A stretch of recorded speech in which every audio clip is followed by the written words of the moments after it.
오늘 보면 7절과 15절에 양의 문 선한 목자를 오늘 말씀의 제목으로 삼습니다. 이 말씀이 저와 여러분의 삶이 되기를 축복합니다.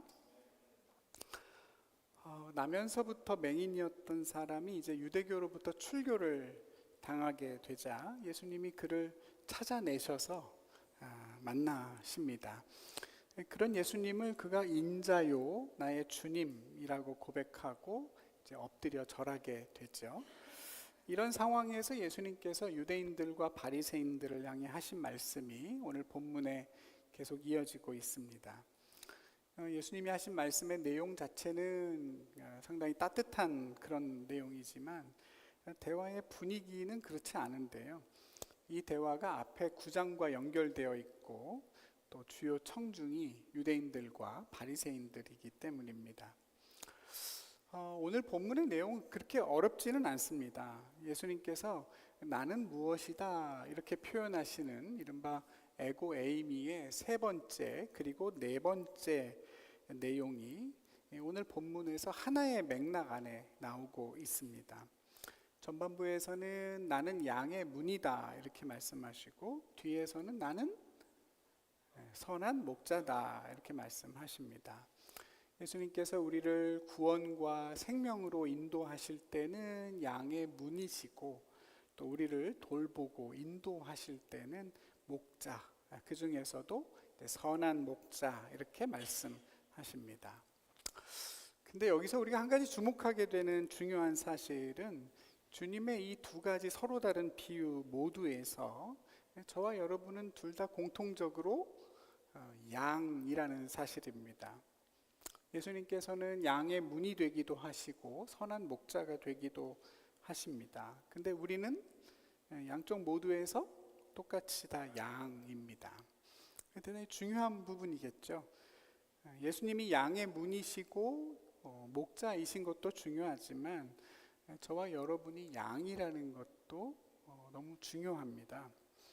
예수님과의 관계에서 나를 어떻게 인식하느냐, 거기에 따라서 우리의 예수님 경험이, 신앙의 경험이 달라지기 때문입니다. 여러분, 내가 양이 아니면 양의 문은 있으나 마나이겠죠? 그럼 그냥 불편한 어떤 문이나 이런 장애물이 될 수밖에 없습니다. 내가 양이 아니라면 목자가 필요 없죠. 그 목자가 선한 것이 나와 아무 상관이 없습니다. 아무리 착하고 아무리 좋은 목자가 있어도 내가 양이 아니면 나에게는 아무런 의미가 없어집니다. 여러분, 예수님이 나는 양의 문이고 선한 목자다 이렇게 말씀하시는 이 내용 속에는 저와 여러분이 주님의 양이라고 하는 너무나 중요한 진실이 담겨 있습니다. 양이기 때문에 목자가 반드시 필요하고 또 보호받을 수 있는 울타리 그리고 그 울타리를 드나들 수 있는 문도 필요합니다. 그것이 오늘 예수님께서 저와 여러분에게 하고 싶은 저희들의 실제적인 모습이고 그걸 우리가 받아들이는 것으로부터 우리의 진짜 신앙 생활이 시작되는 것이죠. 어떠세요, 여러분? 여러분들은 여러분 스스로가 양이다 이렇게 느껴지십니까? 양 그러면 어떤 이미지가 있으세요? 네? 어떤 양 그러면 어떤 느낌이세요? 순하다. 순하다. 또 앞이 안 보인다. 또 멍청하다. 또 예수님. 그러니까 양 그러면 일단 좀 평화로운 느낌 아닌가요? 그렇죠, 여러분? 잠이 안 올 때 사자 100마리를 세진 않잖아요. 양이 한 마리 한 마리 초원을 뛰어가는 걸 생각하면 그것만으로도 마음이 이렇게 안정이 된다고 합니다. 그만큼 온순하고 평화로운 동물이고 무해하죠. 근데 반대로 말하면 연약하고 무력합니다. 자기 자신을 지킬 수 있는 어떤 날카로운 발톱이나 이빨이 없고 맹수가 달려들면 그걸 피해서 도망가야 되는데 그렇게 도망갈 만한 빠른 발을 가지고 있지도 않습니다. 규복 집사님이 얘기해 주신 대로 양은 청각이 매우 발달해서 소리에 예민하고 겁이 많은 데 반해서 시력은 대단히 제한적입니다. 파노라마처럼 넓게는 보는데 멀리 똑바로 깊게 보지를 못합니다. 양을 보시면 눈이 이 얼굴 전체의 양쪽 끝에 달려 있습니다. 그래서 전체적으로 보는 거는 되게 멀리 또 다양하게 보는데 이 양의 사각지대가 어디냐면 바로 코앞입니다. 거길 못 봐요. 너무 신기하죠? 그래서 여러분 이사야서의 말씀에 보면 우리는 다 양 같아서 그릇 행하여 각기 제 길로 갔거늘 여호와께서는 우리의 죄를 그에게 담당시키셨다 그랬습니다. 그러니까 잘 방향을 찾지도 못하고 어떤 앞에 장애물이 있어도 그것들을 잘 피하지를 못합니다. 목자가 푸른 풀밭, 쉴만한 물가로 인도해 줘야만 가서 먹을 수 있고 맹수로부터 지켜줘야만 생명을 누릴 수 있습니다. 근데 여러분, 예수님이 오늘 저와 여러분을 향해 양이다 그러십니다. 살다 보면 저와 여러분은 내가 좀 뭔가 괜찮아 보이기도 하고 또 대단한 존재인 것 같이 느껴질 때도 있고 또 뭔가 다 해낼 수 있을 것 같은 생각이 들 때도 있습니다. 근데 성경이 말하는 우리의 진실은 그렇지가 않습니다. 신앙이 깊어지면 깊어질수록 우린 조금 더 독립적이 돼서 혼자서 모든 걸 다 알아서 하는 그런 게 아닙니다. 오히려 내가 얼마나 연약한 존재인지를 더 자주, 더 선명하게 깨닫게 됩니다. 갈수록 더 주님 의존적이 돼요. 범사에 주님을 의지하게 되고 주님 없이는 내가 아무것도 할 수 없는 존재입니다 고백하게 됩니다. 우리의 영적인 현실이 양이기 때문이에요. 오늘 부름과 기원의 기도에 있었던 시편 23편에서 다윗은 하나님을 정확하게 목자라고 고백합니다. 여호와는 나의 목자시니 내게 부족함이 없습니다. 우리에게 너무 익숙하지만 여러분, 하나님을 목자로 인식한다는 것은 그렇게 흔한 것이 아닙니다. 내가 살아가면서 내가 양이라는 사실을 경험했기 때문에 하나님을 목자라고 고백할 수 있습니다. 성경 전체에서요, 여러분, 하나님을 목자라고 고백한 사람이 많을 것 같지만 실제로는 딱 2명밖에 없습니다. 한 사람은 지금 말씀드린 다윗이겠고, 근데 그보다 제일 먼저 하나님을 나의 목자라고 고백한 사람은 뜻밖에도 야곱입니다. 주님은 나를 기르시는 분이요 나의 목자입니다. 야곱이 고백하거든요. 근데 언제 고백했을까요? 1번 어릴 때, 2번 젊을 때, 3번 늙어서. 몇 번? 늙어서. 인생의 황혼이 찾아왔을 때, 그때 비로소 하나님은 나의 목자셨습니다 고백해요. 젊을 때는 목자라고 느꼈을까요? 내가 양이라고 느꼈을까요? 아닐 거예요. 아마 야곱은 자기 젊을 때 양은커녕 적어도 일이나 늑대, 여우 이렇게 자기를 생각했을 겁니다. 근데 여러분, 인생의 마지막이 다가왔을 때 깨닫게 됐죠. 주님은 나의 목자이고 나는 주님의 양입니다. 여러분에게 주님은 어떤 분이신가요? 지금 여러분은 어떤 존재로 내가 주님 앞에 있다고 느껴지십니까? 성도의 삶은 주님이 우리를 보내시는 거다, 그렇게 지난주에 우리가 설교했습니다만 예수님은 그렇게 제자들을 세상에 보내시면서 뭐라고 그러셨죠? 내가 너희를 보냄이 양을 이리 가운데로 보냄과 같다 그랬습니다. 여러분, 세상으로 보냄받아 살아가는 성도의 삶이 이리 가운데 있는 양과 같습니다. 공감이 좀 되십니까, 여러분? 이리와 맞서 싸울 수 있는 일이나 사자나 이런 늑대나 이런 게 아닙니다. 그냥 우리는 이리 가운데로 보내지는 양과 같다고 했습니다. 그러면서 주님 뭐라고 하셨냐면 뱀처럼 지혜롭고 비둘기처럼 순결해라 그랬습니다. 뱀처럼 지혜로울 수는 있는데 뱀은 아니에요. 뱀처럼 맹독을 가지고 이리를 상대할 수 없습니다. 비둘기처럼 순수할 수 있지만 비둘기는 아니에요. 비둘기처럼 날아올라서 이리를 피해 도망갈 수도 없어요. 여러분, 성도가 세상에 살아가면서 이걸 잊지 않는 건 너무나 중요합니다. 왜냐하면 거기에 우리의 생명이 달려있기 때문이에요. 내가 이 양인 줄 알아야지 내가 일인 줄 알고 달려들면 될까요? 예수님은 우리를 보내면서 양을 이리 가운데 보내는 것과 같다고 그랬는데 나중에 베드로 사도는요, 마귀를 가리켜 사자라고 그랬어요. 근신하라 깨어라 너희 대적 마귀가 우는 사자처럼 삼킬 차를 찾고 있다 그랬어요. 그러니까 예수님한테는 일이라고 들었는데 직접 살아보니까 어떤 거예요? 더 무서운 거예요. 더 센 거예요. 그것도 그냥 사자가 아니라 우는 사자, 포효하는 사자라고 했습니다. 그 앞에 있는 양과 같습니다. 여러분, 인정이 되십니까? 동물의 왕국 같은 그 다큐멘터리 프로그램에 보다 보면 경계심을 풀고 있다가 그냥 어이없이 맹수에게 잡아먹히는 동물들이 가끔 나옵니다. 자기가 누군지 모르고 주변에 어떤 위험이 있는지도 모르고 그냥 넋놓고 있다가 그냥 맥없이 잡혀서 먹히고 맙니다. 여러분, 우리가 그럴 수 있죠? 내가 능히 혼자서 죄를 이길 수 있는 것처럼 나 스스로의 힘으로 생명을 얻고 누리며 살아갈 수 있을 것처럼 그렇게 생각하고 살아가다 보면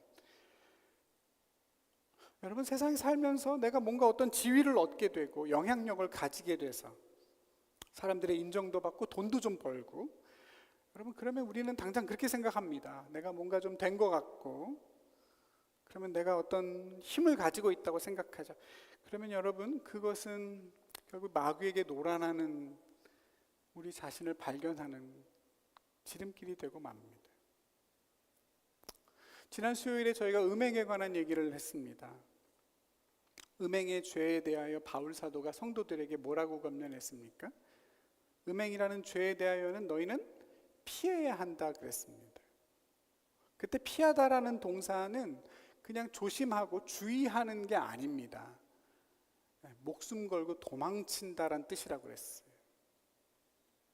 그러니까 음행이라는 죄에 대하여 우리가 만만하게 여기고 내가 뭐 충분히 감당할 수 있어 이렇게 조심하는 정도로 된다는 것이 아닙니다. 그럴 만한 상황이나 그럴 만한 위협이 생겼을 때, 그런 환경이 됐을 때 거기로부터 죽기 살기로 도망치라고 그랬습니다. 그게 사는 길이에요. 그건 내가 비겁하거나 내가 무능한 게 아닙니다. 지혜로운 것이고 성숙한 거예요. 여러분, 죄의 문제만이 아닙니다. 우리가 어떤 일을 하면서 그 일을 통해 하나님께 영광을 돌리고 하나님의 뜻을 이루고 그걸 통해서 내가 하나님의 생명을 누리게 되는 일에 있어서 저와 여러분이 얼마나 무력한 존재인지를 잊으면 안 됩니다. 여러분, 다 일은 하실 수 있을 겁니다. 교회에서나 회사에서나 어디서나 어떤 일을 능숙하게 처리하실 수 있을 거예요. 뭐 설교도 마찬가지고 목회도 다 마찬가지죠. 내 경험과 내 지혜를 의지해서 얼마든지 감당할 수 있습니다. 돈도 벌 수 있고 직장에서 인정도 받을 수 있고 교회에서 어떤 일들을 맡아서 아주 완성도 있게 잘 해내실 수도 있을 거예요. 다 일이니까요. 노력하면, 숙련되면 누구나 눈에 보이는 결과를 낼 수 있습니다. 그러나 여러분, 그 일을 통해서 누군가 하나님을 경험하고 하나님의 뜻이 이루어지고 또 그 일을 하는 내 안에 하나님의 생명이 흘러 넘쳐서 감사와 기쁨을 경험하게 되는 것은 전혀 다른 차원의 일입니다. 일은 제대로 된 것 같은데 분명히 계획하고 준비된 대로 다 됐는데 그러나 막상 돌아보면 내 마음이 허전하고 아무런 기쁨과 감사가 없을 수 있어요. 생명의 경험을 하지 못하는 것이죠. 하나님을 만나고 은혜를 깨닫고 그래서 생명들이 다시 살아나고 내 일하는 이 마음속에 생명이 흘러 넘치는 거여야 되는데 그러지 못하는 거예요. 왜요? 그건 다 주님이 하시는 일이기 때문에 그래요. 양의 몫이 아닌 거죠. 우리는 씨를 뿌리고 물을 주고 잘 관리할 수 있습니다. 적과 작업도 하러 가고 반사판도 깔고 다 하죠. 그러나 그 생명을 자라게 하시는 분은 오직 하나님뿐이십니다. 그걸 기억하고 있지 않는 거예요. 여러분, 저와 여러분이 이 땅 가운데 살아가면서 정말로 주님의 일을 하고 또 세상에서 하는 일도 주님이 나를 세상으로 보내셔서 맡기신 일이라고 믿고 감당하려고 한다면 여러분, 우리는 한순간도 주님을 의지하지 않을 수가 없습니다. 생명을 얻고 그 생명을 더 풍성히 누리는 모든 것이 오직 주님을 통해서만 이루어지기 때문입니다. 여러분, 믿으시기 바랍니다. 그 일을 방해하고 우리를 공격하는 마귀의 계략 앞에 저와 여러분 너무나 연약한 존재예요. 우리 스스로 분별하고 그것들을 미리 예방하고 그럴 수가 없어요. 막 양이 막 근육이 붙고 막 양이 힘이 세지면은 일이랑 상대할 수 있을까요, 여러분? 그랬다가 제일 먼저 물려 죽겠죠? 근데 여러분, 생명이 역사하는 곳에는 반드시 죽음도 역사해요. 생명을 살리는 하나님의 일들이 일어나려고 하면 반드시 마귀가 가만히 있지 않습니다. 저와 여러분의 연약함을 귀신같이 파고들어서요, 우리 마음을 어렵게 하고 우리를 두렵게 하고 교만을 부추기고 낙심하게 만들고 서로에 대한 사랑과 신뢰를 무너뜨립니다. 이번에 예배당 이전을 하면서도 별의별 일을 다 경험해요, 여러분. 경험했습니다가 아니라 현재 진행형이에요. 아직도 계속 경험하고 있어요. 상상하지 못한 일들이 여기저기서 일어납니다. 기도가 절로 나오게 되고 주님 아니면 안 된다는 고백이 터져 나옵니다. 이게 지금 방송으로도 나가고 있잖아요. 그래서 제가 다 말할 수가 없어요. 이게 다 누군가 들을 거기 때문에. 근데 여러분, 사람으로서는 상상하기 어려운, 설명할 수도 없고 그 이유를 알 수도 없는 문제들이 끊임없이 나타납니다. 나중에 제가 말씀드릴게요. 찾아오셔서 물어보세요. 예수님이 그래서 나는 목자고 너희는 양이라고 그러세요. 나를 통해 들고 나와야 구원을 얻고 꼴을 먹는다고 하시죠. 양에게 문이 있다는 것, 문이 필요하다는 건 울타리를 전제로 하는 얘기죠. 네. 울타리라는 것은 하나의 공간을 둘로 분리합니다. 그리고 그 둘을 연결하기 위해 문이 필요하죠.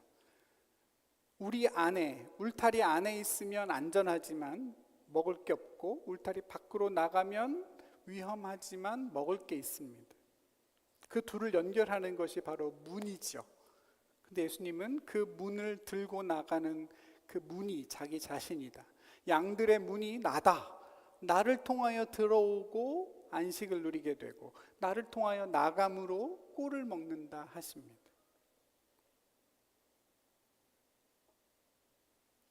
여러분, 우리가 아침에 출근할 때 현관문을 딱 열고 나가시죠?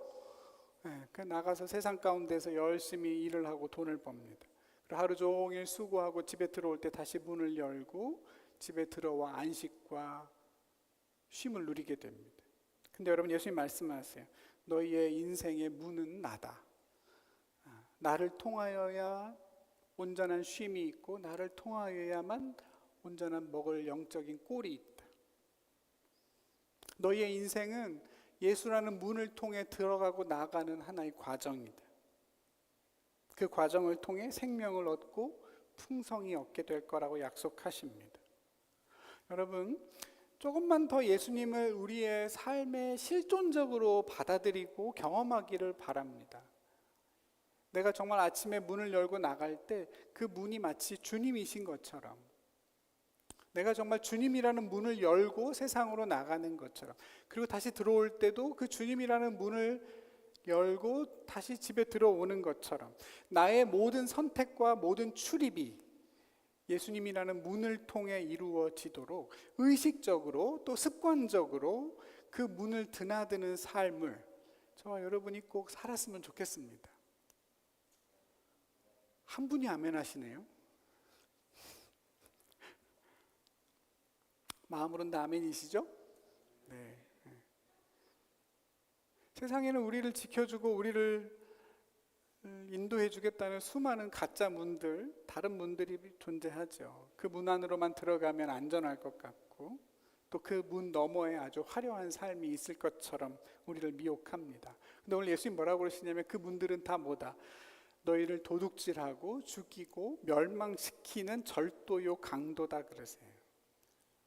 양으로 하여금 생명을 얻고 그 생명을 풍성히 누리게 하는 것은 오직 주님 한 분뿐이다.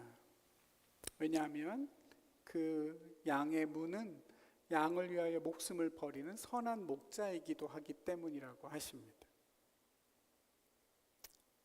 여러분 사실 오늘 본문을 쭉 읽다 보면 예수님이 도대체 양의 문이라고 하시는 건지 목자라고 하시는 건지 역할이 막 이렇게 헷갈리게 되어 있는 걸 볼 수 있어요. 처음에는 예수님이 마치 목자처럼 말씀하셨다가 다시 양의 문이라고 말씀하셨다가 나중에는 선한 목자다 이렇게 말씀하시거든요. 뭐 이런 거예요. 한번 들어보세요, 여러분. 문을 통하여 양의 우리에 들어가지 않고 다른 데로 넘어가는 자는 다 절도고 강도다. 문으로 들어가는 자가 양의 목자다. 목자가 문 앞에 오면 문지기가 그를 위하여 문을 열고 목자가 양들의 이름을 각각 불러내어 인도하여 낸다. 양들은 목자의 음성을 알기 때문에 목자를 따라간다. 이게 1절부터 4절이거든요. 그럼 여러분 여기서 예수님은 양의 문인가요? 목자인가요? 일단 목자 같죠? 그렇죠? 네. 근데 여러분 바로 뒤에 7절에서는 나는 양의 문이다 그러세요. 나로 말미암아 나로 들어가면 구원을 받고 또 들어가고 나오며 꼴을 얻는다 그러시죠? 근데 또 양의 문이다 그러는 7절과 9절 사이 8절에는 목자처럼 말씀하세요. 10절도 마찬가지예요. 도둑이 오는 것은 도둑질하고 멸망시키려는 것뿐이요 내가 온 것은 양으로 생명을 얻게 하고 더 풍성히 얻게 하려는 것이다. 여기서 예수님은 양의 문이에요, 목자예요? 목자 같지 않나요? 그렇죠? 뒤에는 혼란이 없습니다. 뒤쪽은 다 선한 목자에 관한 얘기인데 앞에는 예수님이 양의 문이면서도 목자입니다. 왜 이런 혼란이 있을까? 나중에 설교 원고를 한번 보시면 더 어려운 내용은 정리가 돼 있어요. 여러분 원고를 보시고 이렇게 된 데에는 사실은 그 당시에 양을 기르는 방식, 문화와 연관이 되어 있습니다. 왜 예수님이 목자이면서 양의 문이냐? 왜 목자의 비유 사이에 양의 문의 비유가 들어갔느냐? 여기에는 당시에 목자들의 삶의 모습이 담겨 있습니다. 여러분 옛날 목축 문화에서는 양들을 모아두는 우리, 축사가 크게 두 종류가 있었습니다. 하나는 마을 안에 있는 집에 있는 우리입니다. 각각의 집에 양의 우리가 다 있을 수도 있고 양의 숫자가 많지 않으면 마을 전체가 큰 양의 축사를 만들어 놓고 공동으로 돌봤습니다. 그래서 오늘 본문 앞에 보면 그런 내용이 나오죠. 문지기가 있어요. 문지기를 따로 고용해서 밤새 양을 지킵니다. 아침이 되면 목자가 그 우리로 가서 그 문지기를 보고 문지기가 문을 열어줘요. 그러면 목자가 자기 양들을 부르죠. 자기 소리를 내서. 그러면 양들 중에 목자의 소리를 알기 때문에 자기 목자를 찾아서 다 흩어지는 거예요. 그래서 나가서 풀을 뜯어먹고 밤이 되면 다시 또 우리로 들어와서 문을 닫고 문지기가 지키는 식입니다. 근데 여러분 또 한 가지 경우가 뭐냐면 마을 근처에 이제 더 이상 풀이 다 없어요. 계절이 겨울이 되거나 이러면 더 이상 풀을 뜯을 수가 없으니까 그때는 어떻게 하겠어요? 목자가 양을 끌고 먼 들판으로 나갑니다. 그러면 상황이 좀 달라지겠죠? 거기에는 우리가 없잖아요. 그러니까 그냥 제대로 된 우리를 만들지를 못하니까 돌이나 가시덤불 이런 거 갖다가 얼기설기 엮어서 양들을 보호할 울타리를 치는 거죠. 거기에 뚝딱뚝딱 문을 달 수 있을까요? 그냥 비어있는 공간이 문이에요. 그죠? 그 목자는 어디서 자겠어요? 바로 그 문에 해당하는 빈 공간에 목자가 자기 몸을 누이거나 앉아서 잠을 자는 거예요. 양의 문이면서 동시에 목자인 것이죠. 예수님이 우리를 향하여 내가 양의 문이다 이렇게 말씀하시는 그 말씀 속에는 그래서 주님이 당신의 몸으로 주님의 생명으로 저와 여러분을 친히 지키고 보호하시겠다 하는 약속이 담겨 있습니다. 그래서 선한 목자시죠. 왜? 우리를 위하여, 우리를 보호하기 위하여 당신의 생명을 아끼지 않기 때문입니다. 양들을 위하여 목자가 목숨을 걸어요. 그냥 돈을 받고 그 양을 돌보는 사꾼이 아닌 거죠. 양에게 위기가 닥쳤을 때 내가 살겠다고 도망가지 않아요. 양을 위하여 목숨 걸고 싸우는 그런 선한 목자. 사실 이 선하다라는 단어는 착하다라는 의미보다 사전적인 의미는 고귀하다, 존귀하다는 뜻이거든요. 왜? 목자는 원래 그러지 않거든요. 보통은 선한 목자, 고귀한 목자이기 때문에 자기의 몸으로 그 양들의 위협으로부터 지켜내요. 저는 양을 길러본 적이 없어서 진짜 그런 목자가 있는지는 모르겠어요. 아무리 양을 사랑해도 그렇지, 여러분 내 목숨을 내놓고 맹수와 싸워 양을 지킬 수 있을까요? 왜 못 지키나 하는 그런 표정으로 저를 보시는데 좀 어렵지 않을까요? 여러분 개나 고양이 기르시는 분들 계신가요?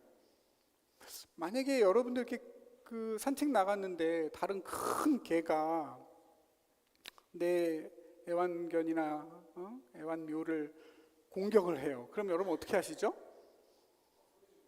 막 소리도 지르고 내 몸으로 블로킹도 하고 그래서 지키겠죠? 여러분, 네, 지키겠죠? 네. 근데 자기 목숨까지 걸까요? 내 몸이 상할 걸 예측하면서 맹견과 싸울 수 있을까요? 어느 때 그럴 수 있을까요? 그 동물과 내가 정말 깊은 관계여야 되는 거죠. 정말 내 가족이고 사람이 아니라 동물이지만 얘 없으면 내가 안 될 것 같은 그만큼 소중한 관계일 때는 나도 한번 싸워보겠죠?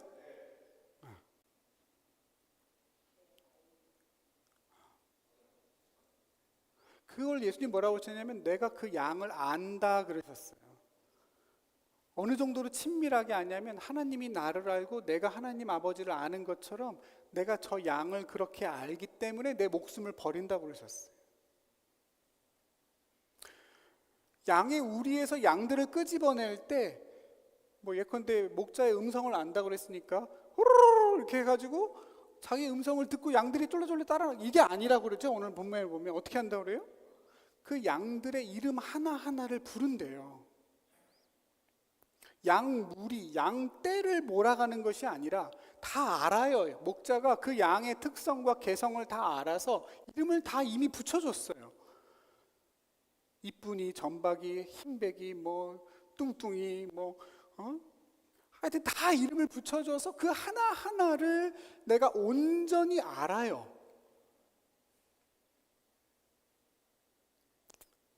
그래서 그 양을 위하여 목자가 목숨을 걸고 맹수와 싸워요.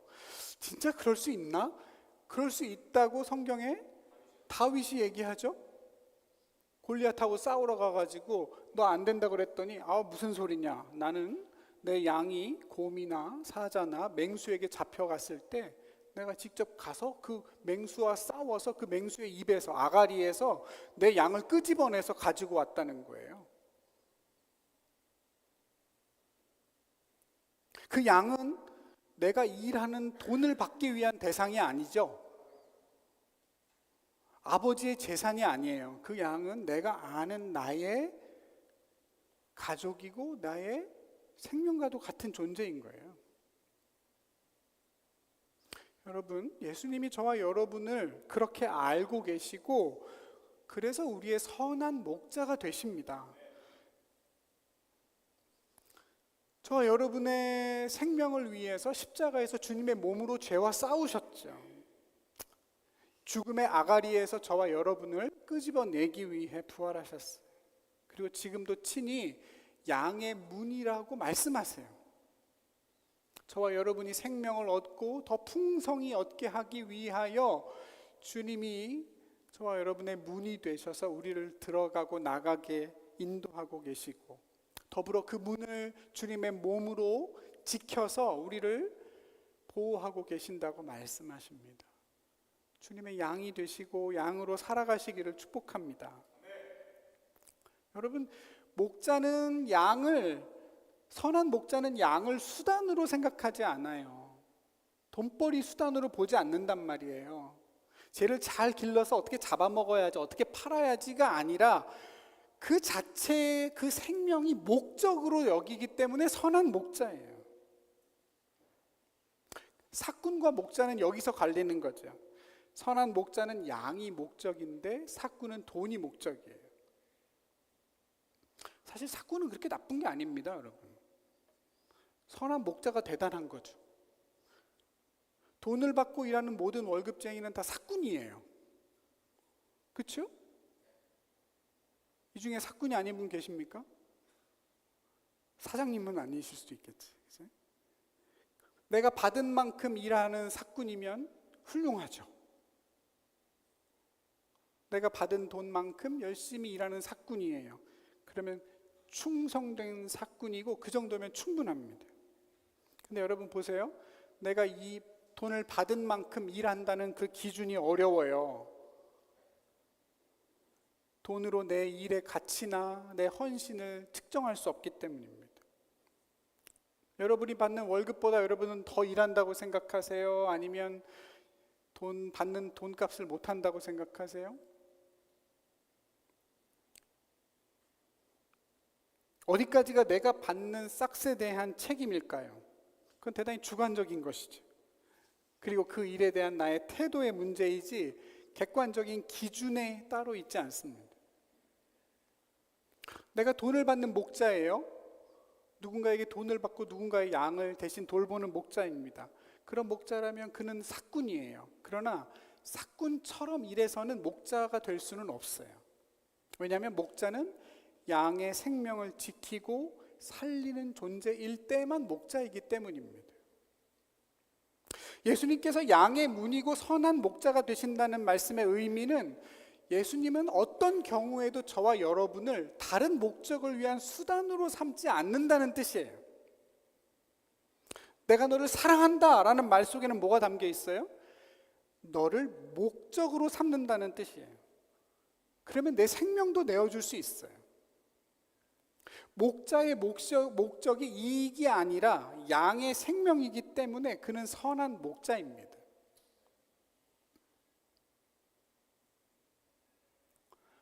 여러분, 사람은 내가 어떤 수단이 아니라 기구나 도구가 아니라 나 자체가 목적으로 인정받을 때 비로소 충만함을 느끼고 거기서 더 나은 내 모습으로의 변화가 시작됩니다.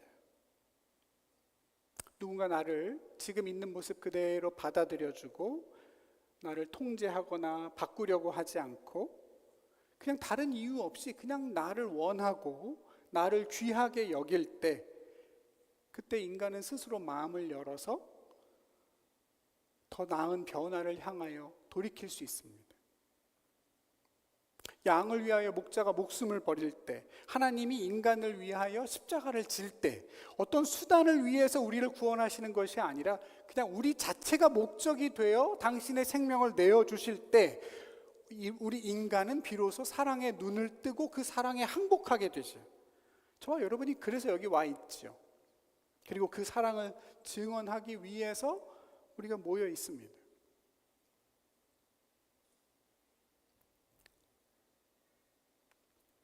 예전에 그 배우 하이라 씨가 방송에 나와서 그런 얘기하는 걸 들은 적이 있습니다. 아시는 것처럼 배우 그 하이라 씨는 최수종 씨랑 결혼했죠. 최수종 씨는 아주 독실한 크리스찬이고, 근데 하이라 씨는 집안 전체가 완전히 독실한 불교 집안이에요. 두 사람이 만나가지고 결혼을 했는데 서로 사랑하지만 걱정이 이만저만이 아니었대요. 이 종교 문제로 다투거나 서로 갈등이 생기면 어떡하나, 이 사람이 나를 막 전도하려고 그러면 어떡하고, 나는 또 이 사람을 어떻게 해야 되나. 근데 여러분, 결혼하고 남편이 자기에게 교회 가자는 얘기 단 한 번도 하지를 않더랍니다. 세상 둘도 없이 다정하고 너무나 젠틀한 남편인데 교회 한번 가자고 설득하고 법도 한데 말을 안 해요. 오히려 절에 가는 처가 식구들하고 같이 절에도 같이 가고 절밥도 맛있게 먹고 그랬답니다. 있는 그대로 그냥 다 받아들인 거지.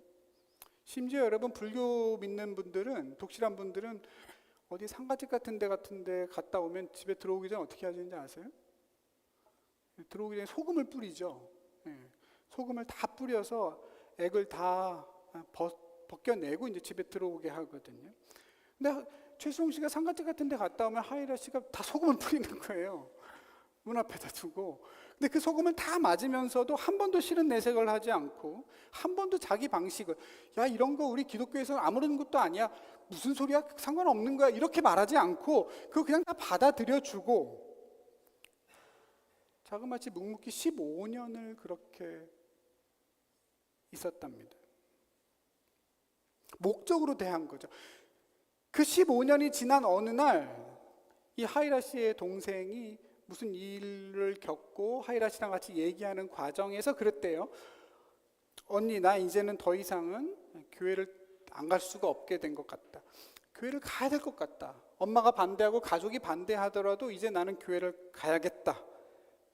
그렇게 얘기를 하더래요. 근데 그 얘기를 듣는 순간 하이라 씨도 자기도 모르게 그렇게 말했대요.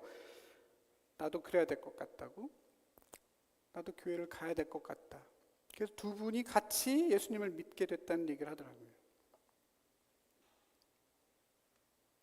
사랑이 전도인 것이죠, 사실은.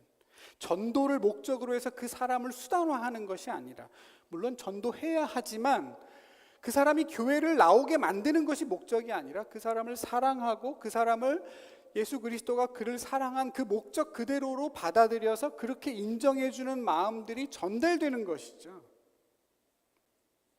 그 사람이 목적이기 때문에 마음이 열리는 거예요. 그게 전도가 참 어렵죠, 여러분. 전도보다 사랑이 목적이 되면서도 어떻게든 예수를 증언할 수 있는 좁은 길을 찾아내야 하기 때문입니다. 그러나 기억하십시오, 여러분. 그 사람을 목적으로 생각하지 않는 한 그 사람 안에서의 진정한 변화와 회심은 일어나지 않습니다. 나를 목적으로 인정해주는 사람이 세상에 하나만 있어도 사람은 사라집니다. 그게 강아지가 됐든 부모가 됐든 배우자가 됐든 목사가 됐든 누가 됐든 나를 목적으로 인정해주는 존재가 있으면 우리는 숨이 좀 쉬어지고 또 존귀한 일을 생각하기 시작합니다. 사랑을 받으면 사랑하게 되지. 어떻습니까, 여러분? 저와 여러분, 우리 교회를 통해 그런 사랑을 경험하고 계십니까? 여러분을 막 수단으로 삼아서, 여러분을 막 가스라이팅 해가지고 교회가 막 부흥하기를 그러면 거부하셔야 됩니다. 그런 사랑을 서로 주고받고 계십니까? 부족하더라도 그냥 그 모습 그대로를 존중하고 기다려주고 받아들여주고, 그렇게 목적 그 자체로 그 사람을 인정해주는 사랑을 저와 여러분이 주고받고 또 증언할 때 비로소 저와 여러분을 통해 주님의 나라가 임하게 될 줄로 믿습니다. 내가 양이요, 주님이 목자요, 양의 문이라는 사실을 여러분 조금 더 깊이 잘 경험하고 생각해 보시기를 바랍니다. 양의 문이 되신 주님께로 늘 내가 들어가고 나가고 있다는 생각, 그리고 선한 목자의 음성을 양은 안다고 했으니까 그 목자의 음성을 잘 주목하는 그런 양으로 살아가시기를 축복합니다. 오늘 본문에 보면 양은 하는 게 아무것도 없어요. 근데 딱 한 가지, 양에게 해당된 동사 하나가 있습니다. 목자에게 제일 강조된 동사는 버리다예요. 양을 위하여 내 목숨을 버린다. 예수님이 수없이 말씀하시거든요. 근데 양은 딱 하나입니다. 그건 뭐냐면 목자의 음성을 안다예요. 안다. 그 목자가 부르면 그 목자를 따라 나가요. 많은 목자가 와서 양들을 끄집어내려고 할 때 아무 목자나 막 따라가는 게 아니라 내 목자의 음성을 알기에 내 목자를 따라간다. 나를 알고 내 음성을 알아들어라. 예수님 부탁하십니다. 사랑하는 성도 여러분, 그 주님을 조금 더 알아가고 그분의 음성을 잘 분별할 수 있는 주님의 양이 되시기를 축복합니다. 내가 정말로 주님의 양이라는 사실을 놓치지 않을 때 여러분, 나의 목자 되시고 나의 문이 되시는 주님을 경험하게 될 거예요. 여러분, 그 주님의 사랑을 꼭 더 깊이 진하게 경험하셔서 날마다 주님이 주시는 꼴을 먹고 주님을 통하여 쉼을 누리고 또 그 사랑을 누군가에게 베풀고 증언하며 살아가시기를 주님의 이름으로 간절히 축복합니다. 기도하겠습니다.